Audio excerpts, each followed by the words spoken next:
right, it's about 10 o'clock, quarter to 10 in the morning. I'm running over to Virginia City right now to visit with Gloria D. She's the lady that I mentioned in my video yesterday, to ask her. I'm taking the clay, which is being carried by Belle here from Thailand. She's got it in her lap. Anyway, we're going to run over and have her look at the clay and give me some advice on the blanket and which direction the bead strip will go on the blanket.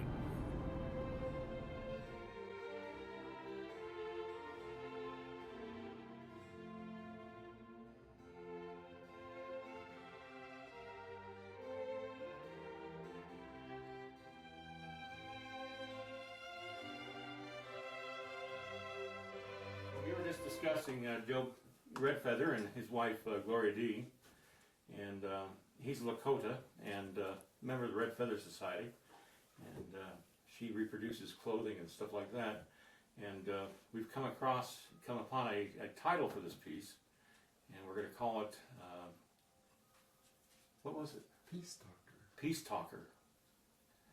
And he was talking about the pipe and stuff like that. It wouldn't actually be put together except for a special occasion or a special thing. Mm-hmm. Is that right? You come into the loaded pipe.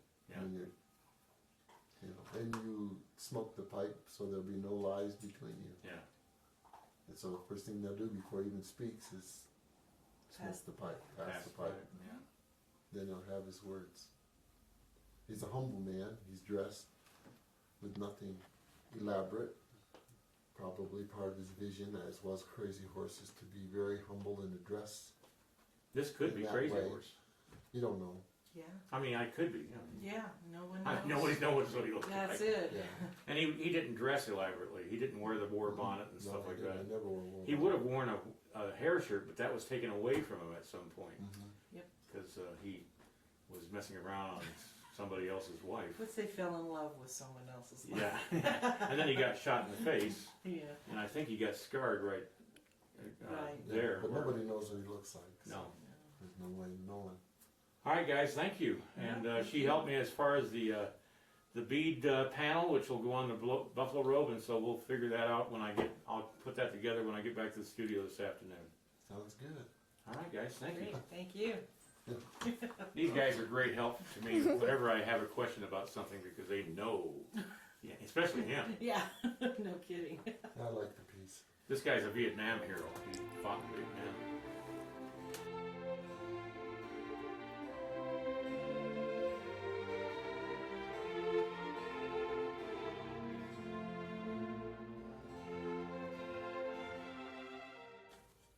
Well, I'm back in the studio, and let's get back on the clay.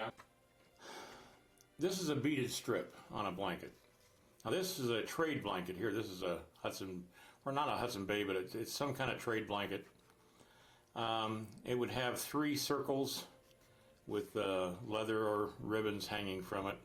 Now, this is a gentleman that is carrying a pipe, like I've got in my piece here.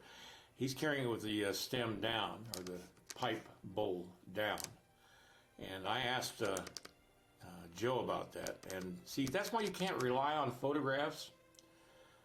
He was probably given this pipe. He's probably a captive or living on the reservation, doesn't really have anything. And the photographer just stuck a pipe in his arm and a fan in his other hand and wrapped a blanket around him. But this one's got a beaded band on it too. Anyway, I asked Joe, would the pipe bowl be down? And he said no, it would be carried up. And in fact, would have a wad of tobacco in the pipe bowl's opening to protect it from rain and stuff like that. But this could have been a secret message this warrior was passing on to those who viewed it and knew that this is not something he was enjoying, and it certainly wasn't peace. He looks very angry, very determined. He's probably seen a lot of death and a lot of starvation and much pain in his life. That's a sad picture right there. But anyway, so let's get busy. Now this is my beaded patch. And what I need to do now is just stick it on the robe and sort of measure the circles. All right, I've placed the strip on the robe, and now I'm making the circles of quill work out of this clay here, and I'm going to put them on the piece and see how they look. What I did was I just used a caliper, pair of calipers to make the circles. Now some of these circles might be hidden by the robe itself partially, but it doesn't hurt to cut them out. And see, I can fine tune these circles once I get them on the robe. All right, let's put it on the robe.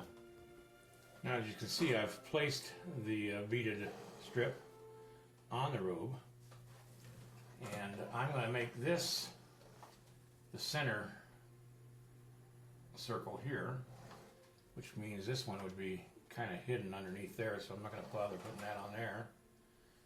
And let's see, wait a minute, let me just check this. If it was there, this one would be closer to there, and this one would be closer to there.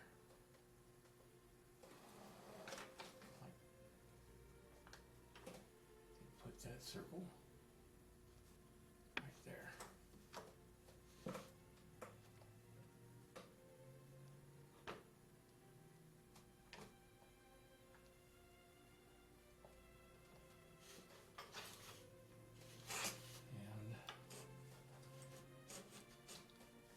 This one out.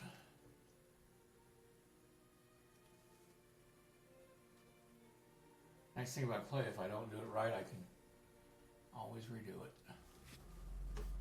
All right, there we go with the beaded or the quilled strip on his blanket. I'm gonna have to wait till next week to finish this up. So what I'm doing Monday is I'm going to the foundry, and I need to go to look at a bronze that the foundry needs me to look over and make sure everything's kosher on it. It's called Working for the Brand. It's a small bronze of a cowboy. I did a life size of it. If you look back through my videos, you'll see the coloring of that bronze.